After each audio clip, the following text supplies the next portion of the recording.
Un saludo cordial. Mi nombre es Erwin Hernández y soy profesor del Departamento de Medicina Familiar y Salud Pública de la Facultad de Medicina de la Universidad de La Sabana. Soy médico con una maestría en investigación en atención primaria, una maestría en dirección de sistemas de salud y con doctorado en investigación clínica. También soy el director del grupo de investigación Medicina Familiar y Salud de la Población reconocido por Colciencias. Y asimismo, también tengo el rol de coordinador académico del campus virtual de salud pública de la Organización Panamericana de la Salud para Colombia. De esa manera, a partir de esta presentación o video mejor, quisiera abordar lo que significa la telesalud en tiempos de COVID-19, particularmente para Colombia. En ese orden de ideas, la presentación o mi discurso se va a enfocar en 5 puntos principales.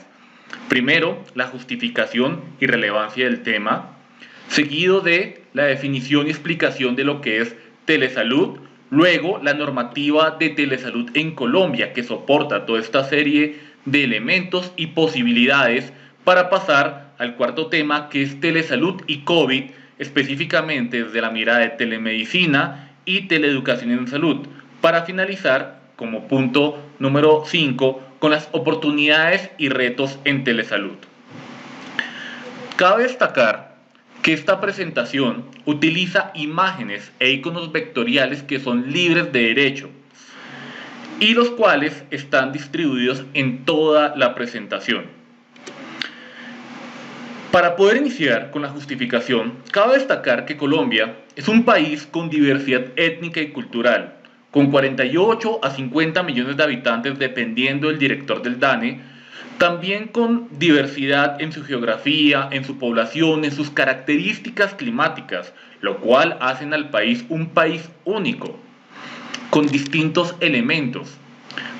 Pero también Colombia es uno de los países más inequitativos del mundo, en donde tiene múltiples desigualdades sociales, pero también tiene un perfil epidemiológico particular, ya que debido a esas desigualdades encontramos en algunas regiones del país predominio de enfermedades crónicas no transmisibles, pero también en las zonas más apartadas encontramos mortalidad por enfermedades transmisibles, nutricionales y materno-perinatales.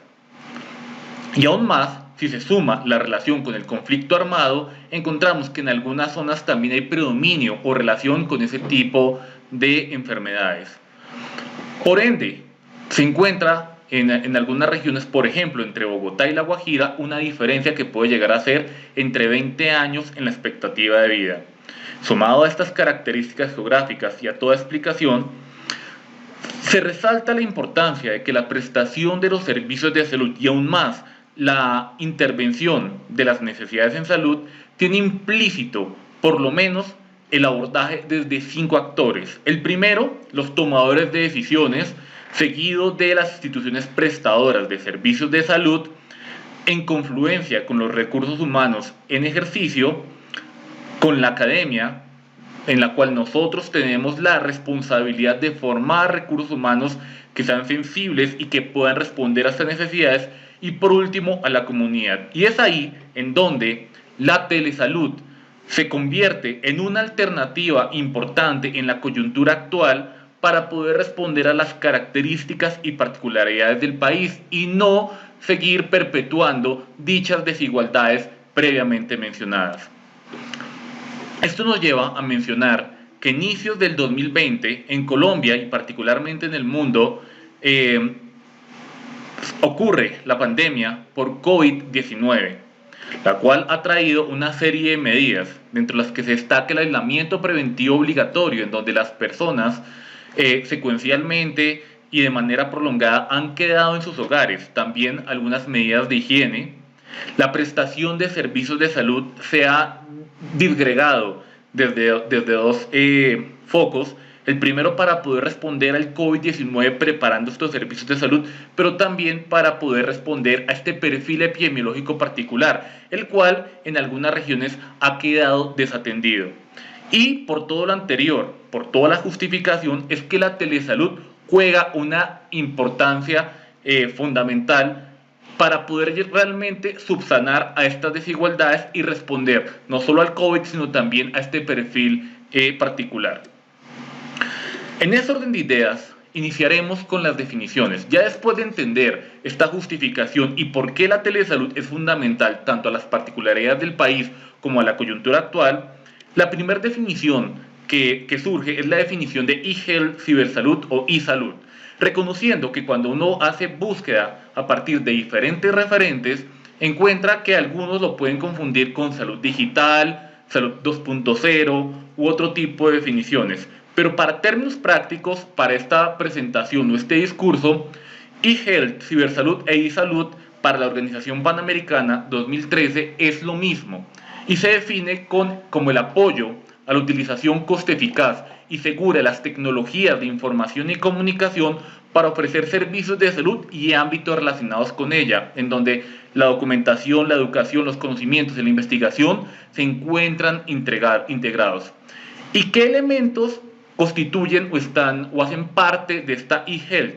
Estarían el registro médico electrónico o la historia clínica electrónica, la telesalud, en donde estaría integrada la telemedicina, el mHealth o la salud móvil por intermedio de apps, el e-learning, la educación continua por intermedio de TICs y la estandarización e interoperabilidad, que implica la comunicación entre distintas tecnologías. Entonces, a partir de estos elementos y estas definiciones, es que vemos que inclusive hay una línea gris entre un concepto y el otro, pero entendiendo que la telesalud hace parte de eHealth, pasamos a la siguiente diapositiva en donde observamos que en esta misma definición la telesalud corresponde a la prestación de servicios de salud utilizando las TICs en donde existen barreras para recibir atención en salud, en donde la telesalud puede llegar a significar elementos de telemedicina, teleenfermería e inclusive otros elementos emergentes a partir de diferentes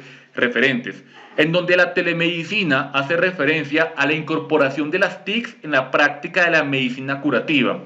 Y si esto lo comparamos con la definición de telesalud, la telemedicina se enfocaría en la enfermedad. En cambio, la telesalud, que es mucho más grande, integraría esos dos elementos, tanto la salud como la enfermedad. Pero también no debemos olvidar que este proceso de telesalud no solo debe ser medicalizado, no exclusivo de médicos y especialistas de la medicina. También se incluyen otras profesiones como la teleenfermería, en donde estos profesionales deben utilizar las herramientas para proveer cuidado, atención y planificar también su práctica profesional. Y asimismo, los otros elementos emergentes también hacen referencia a otras profesiones o a otros elementos particulares que están incluidos en la telesalud y que inclusive para algunos autores pueden llegar a ser parte de la telemedicina. Por eso se argumenta que es muy difícil hacer la división entre una definición u otra, pero para términos de esta presentación entendemos que telesalud implicaría telemedicina y, como vamos a ver en la parte normativa, también implicaría otro abordaje que puede ser la teleeducación en salud. Entonces, dentro de esos elementos emergentes o esas particularidades que tiene la telesalud, aparece la teleconsulta o la teleconsultoría, que consiste en llevar el acto médico de una manera global en el diagnóstico, los exámenes complementarios y la terapéutica. También vendría la segunda opinión como la posibilidad de preguntarle a un experto o a alguien con una mirada diferente para poder acompañar las propuestas terapéuticas o diagnósticas. El telediagnóstico, simplemente enfocado al diagnóstico en pacientes que no tienen la posibilidad de un acceso físico. El telecuidado o teleatención, pacientes en estructuras, por ejemplo, domiciliarias o institucionalizados de baja complejidad, en el cual requieren una atención muy particular y por intermedio de las TICs podemos llegar a esta población. Esto es diferente a atención domiciliaria. También la teleeducación, que implicaría la educación a pacientes y a comunidad en elementos relacionados con su enfermedad, como por ejemplo prevención primaria, secundaria y terciaria, o en otras palabras, la intervención en factores de riesgo, el diagnóstico precoz, tratamiento oportuno y la rehabilitación, lo que implicaría motivar a que la población entienda sobre estos niveles de la prevención de la enfermedad. También la capacitación estaría dentro de ese espectro de elementos emergentes en donde puede haber educación continuada y retroalimentación entre docentes y alumnos por intermedio de las TICs. Y la formación médica y profesional continua que a veces es propia de las instituciones y en donde se hacen o incluyen procesos de acreditación y recertificación.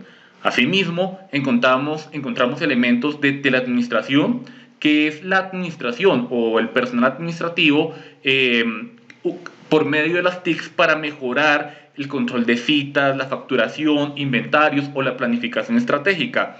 La teleterapia, que para algunos es el seguimiento en el tratamiento, que puede incluir telecuidado intermedio o intensivo, y la teleradiología, en el caso de esa especialidad, pero también encontramos telepsiquiatría, teledermatología, teleodontología y otra serie de variantes para poder explicar que pueden existir elementos emergentes.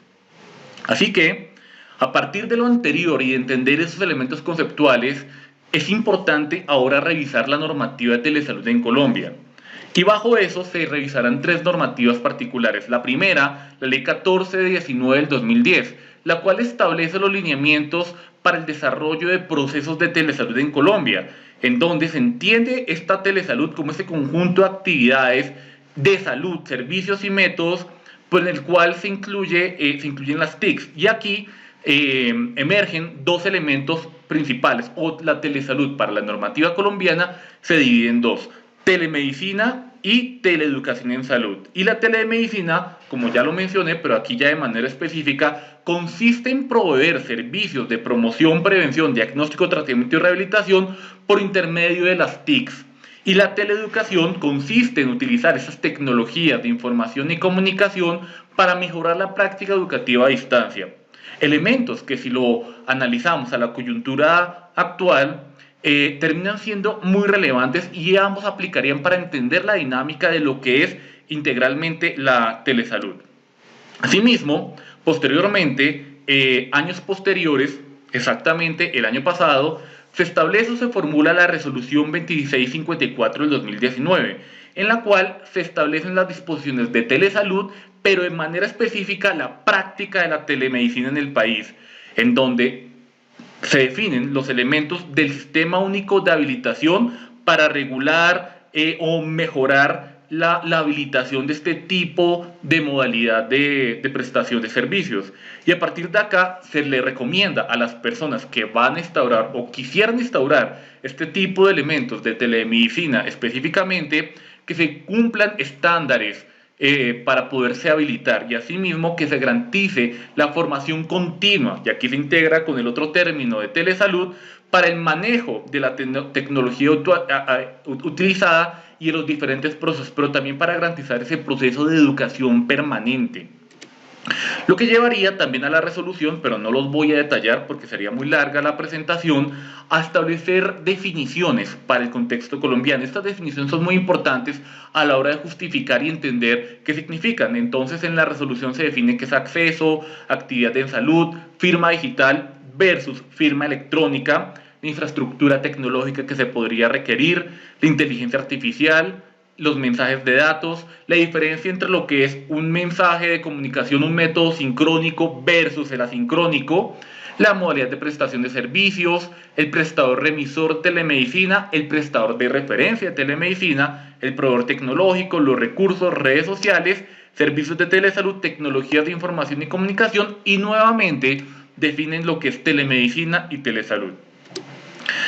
Esta resolución también trae implícito un elemento muy importante, que es el consentimiento informado, porque la atención o el ejercicio o el acto médico tiene una serie de riesgos y particularidades que involucran conceptos bioéticos y éticos que esta normativa no puede dejar de lado. Y para eso es muy importante el tema del consentimiento informado, en donde el paciente o la persona que está detrás del computador o de un medio tecnológico puede entender el funcionamiento del proceso, el alcance, beneficios, riesgos, responsabilidades, la privacidad, confidencialidad, el manejo de datos personales y el protocolo de contacto, para que el paciente realmente pueda llegar a entender qué es lo que significa este tipo y cuáles son los riesgos, cuál es la diferencia entre una atención de manera virtual a una atención de manera presencial. Y de esa manera también la resolución determina en el caso de la telesalud, que se pueda mejorar el acceso, la continuidad, la calidad, impactar en la salud pública y la educación en salud mediante las TICs. Y determina que hay dos actividades en Colombia que no requerirían habilitación, que son la teleorientación en salud y el teleapoyo. Y la teleorientación implica brindarle por intermedio de las TICs información, consejería y asesoría sobre la promoción de la salud, la prevención de la enfermedad, diagnóstico, tratamiento, rehabilitación y paliación al paciente. Asimismo, lo que significa el teleapoyo, que consiste en el soporte solicitado por un profesional de la salud a otro profesional por intermedio de las TICs. Entonces, esa posibilidad de que uno puede tener alguna consejería. Dentro de la telemedicina, que sería la contraparte, aquí lo que se busca es facilitar el acceso, mejorar la prestación de los servicios y asimismo que esos servicios puedan ser ofertados y utilizados por cualquier prestador, pero que para esto requiere habilitar dicha modalidad y categoría siempre y cuando cumpla con la normatividad vigente en la materia. Dentro de los requerimientos y consideraciones se busca que por lo menos se tenga infraestructura tecnológica, que se tenga un registro en la historia clínica de las actividades, esto es obligatorio, y que se determine o se pueden utilizar medios sincrónicos o asincrónicos para poder llegar a atender a la población. Estos tres elementos son muy importantes, que se garantice la infraestructura, la historia, que todo se registre en la historia clínica y que se determine cuál va a ser el medio, ya que dentro de las categorías de la telemedicina estaría la telemedicina interactiva, que sería sincrónica, un contacto en un tiempo real entre el médico y el paciente, la no interactiva, en la cual se puede dejar un video o un mensaje para ser revisado posteriormente, la teleexperticia, que se hace entre profesionales, el telemonitoreo, que implica el seguimiento, lo cual también tiene implícito que la prestación de medicamentos bajo la modalidad solo se puede hacer de manera sincrónica. ¿Qué quiere decir? En telemedicina interactiva o en teleexperticia sincrónica, que bajo otra modalidad no se permite, que se requiere tener un contacto en un tiempo real para poder hacer la formulación de medicamentos, ya sea con el paciente o mediante la consulta en un tiempo real entre profesionales. Y asimismo, cada profesional sería responsable o será responsable por la prescripción que realice.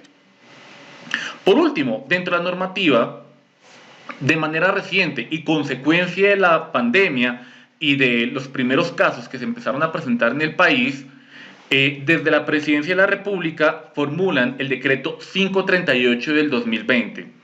A pesar de que se tenía una normativa específica para el tema de telemedicina y telesalud, que está la del 2019, se requerían una normativa que ya en términos de emergencias o bajo condiciones especiales pudieran prestar servicios. ¿Por qué? Porque el país no estaba lo suficientemente preparado para poder responder a estos elementos.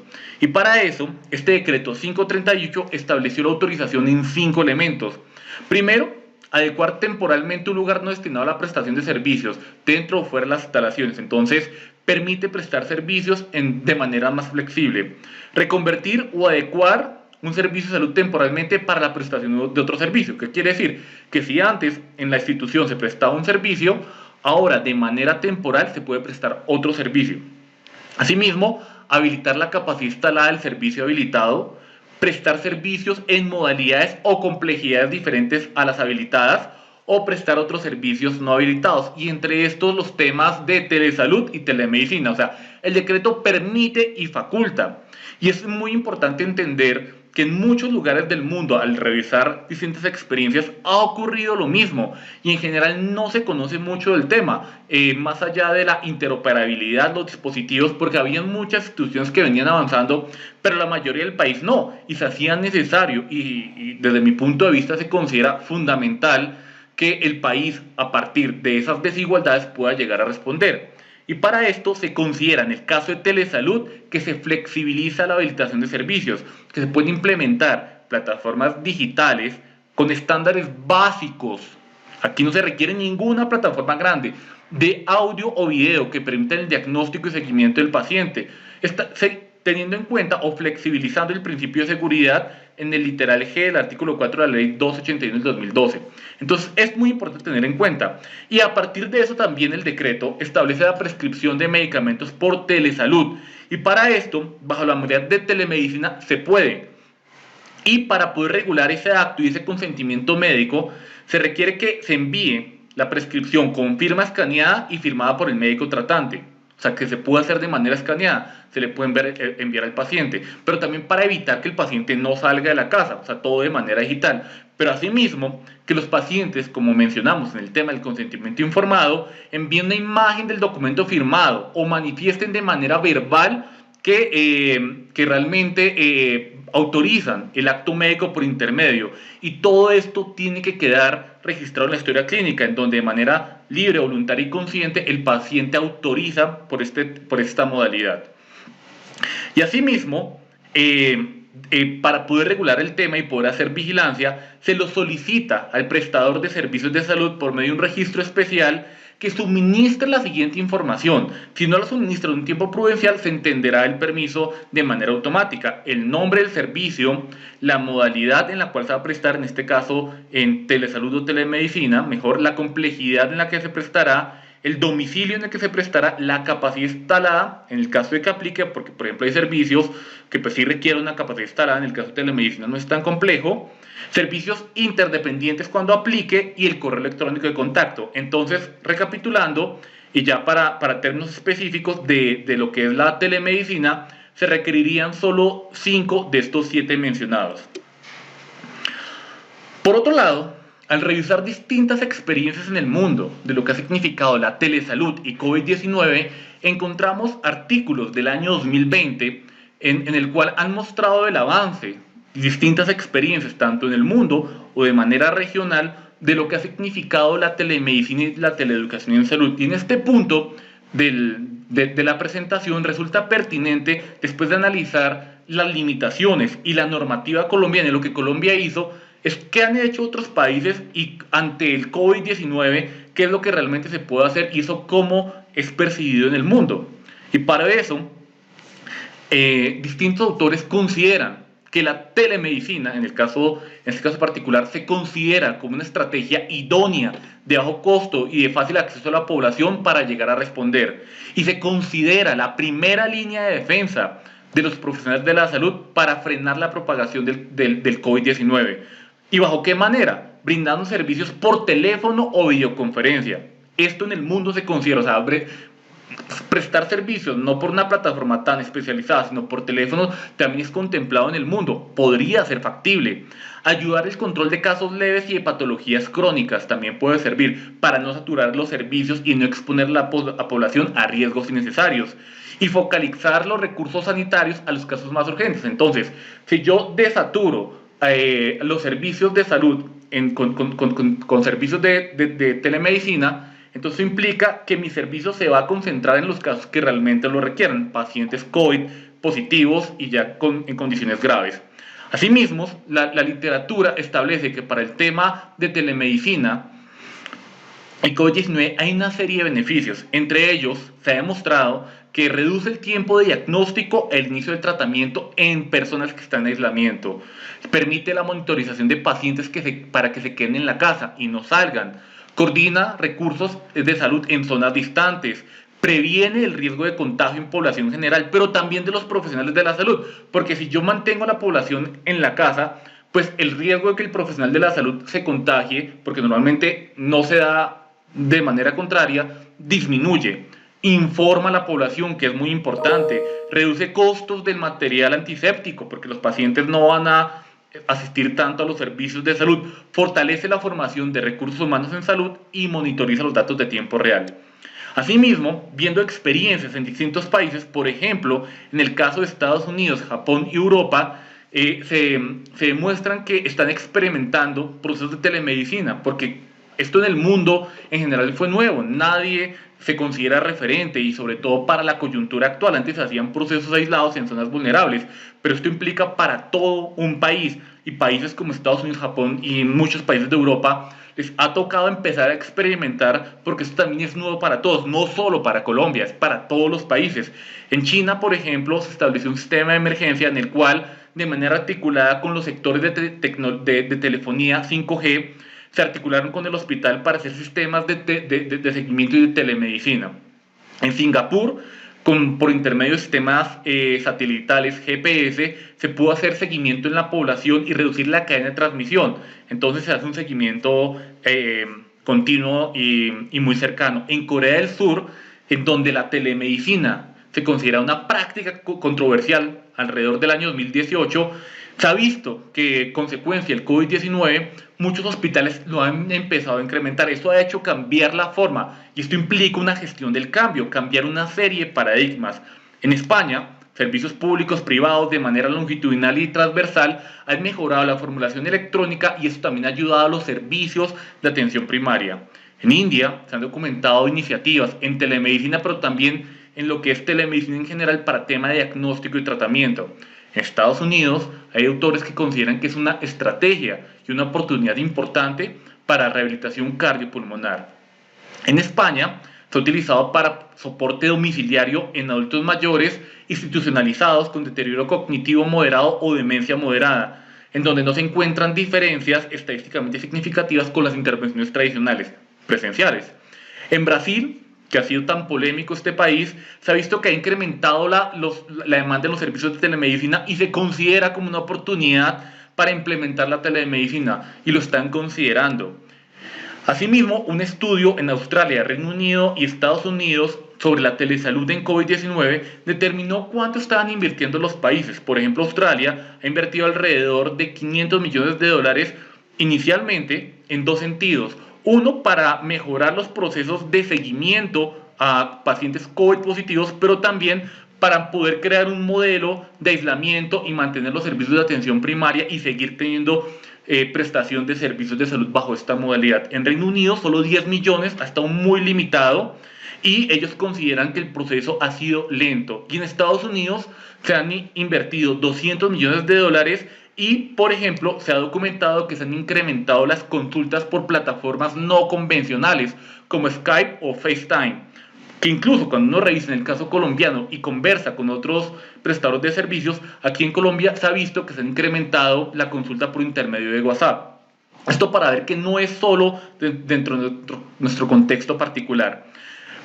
Pasando al tema de teleeducación en salud en COVID-19, esto también sirve para la formación de recursos humanos, porque se ha visto que en la educación formal, ya sea en el proceso de medicina o en el proceso de posgrado, por plataformas como Google Classroom, Moodle, Teams, Webs, Meet, Zoom, Blackboard y YouTube se ha podido utilizar, pero también en procesos de educación continuada sobre COVID-19 y otros temas de salud. Pero también sirve para desarrollar, o ha servido para desarrollar, recursos educativos para profesionales de la salud y población en general, porque es muy importante mantener informada a la población por intermedio de cursos de autoaprendizaje, infografías y cursos masivos. Y al respecto, una investigación encontró que hay distintas plataformas que tienen distintos recursos que van de entre 2 a 50 horas. Coursera, edX, Formación Alcalá, Funmox, FutureLearn y plataforma de la Organización Mundial de la Salud tienen cursos en distintos idiomas, tanto para público general como para profesionales de la salud en temas COVID. Pero asimismo, en el caso de la región, el campus virtual de salud pública de la Organización Panamericana tiene 5 cursos de autoaprendizaje sobre COVID-19 en distintos idiomas. También tiene cursos de distintas naturalezas, regionales, con tutoría. Colombia tiene 4 con tutoría de autoaprendizaje, Colombia tiene 2. Y MOOCs tiene distintos. Colombia, por ejemplo, tiene cursos de atención primaria, determinantes sociales, promoción de la salud, prevención de la enfermedad, emergencias y desastres, y el nuevo modelo de salud próximo a lanzar. Pero también la posibilidad, este campus virtual ha abierto recursos y artículos de la biblioteca virtual, y Colombia en este momento se considera como el tercer país de la región, formando a 3.000 profesionales de manera directa con tutoría en temas relevantes. Ya para acabar esta presentación y ya llegando al minuto 30, ¿qué oportunidades y retos se ven en la telesalud? Y esto con base en la literatura. En primer lugar, para la comunidad, y esto determinado por el Ministerio de Salud, se ve como una oportunidad para reducir barreras de acceso geográfico, permitir diagnóstico y tratamiento oportuno y mejorar acceso a los servicios de salud.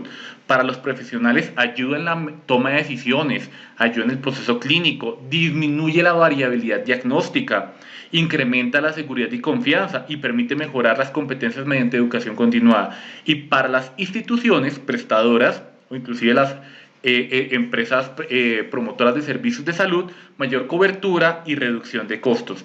Asimismo, dentro de las oportunidades y retos, se destacan estos 10 elementos, que es muy importante que la telesalud haga parte de los procesos de atención primaria.